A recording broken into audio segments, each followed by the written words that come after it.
અમેરિકાના જોર્જિયાના ગેન્સવિલેમાં એક હૃદયદ્રાવક ઘટના સામે આવી છે. એક ચમત્કારિક ઘટના સામે આવી છે. હવામાં એન્જિન ફેલ થતા એક પાયલટે વ્યસ્ત રોડ પર પ્લેનનું ઇમરજન્સી લેન્ડિંગ કરાવ્યું હતું. આ ઘટનાનો એક હચમચાવી દેતો ઓડિયો જે છે તે હાલ સામે આવ્યો છે. પ્લેન અનેક ગાડીઓ સાથે અથડાયું હોવા છતાં પણ મોટી જાનહાનિ ટળી છે. વિગતે ચર્ચા કરીએ. નમસ્કાર, આપ જોઈ રહ્યા છો ન્યૂ ભારત ન્યૂઝ અને હું છું આપની સાથે વલ્લરી વ્યાસ.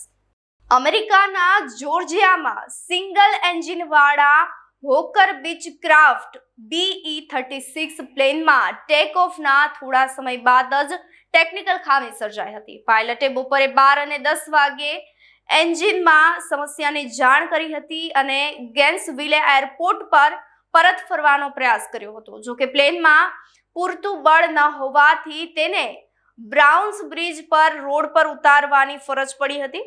ટ્રાફિકથી ભરપૂર આ રોડ પર લેન્ડિંગ વખતે પ્લેન 3 વાહનો સાથે અથડાયું પણ હતું. પ્લેનની જમણી વિંગ એક ગાડી સાથે અથડાતા ફ્યુઅલ ટેન્ક SUV-માં ઘૂસી ગયું હતું અને સદનસીબે આ ભયાનક અકસ્માતમાં લોકોને માત્ર સામાન્ય ઈજાઓ પહોંચી હતી. અમારી નજર સતત આ સમાચારો પર બનેલી છે. આપ જોતા રહો ન્યૂ ભારત ન્યૂઝ.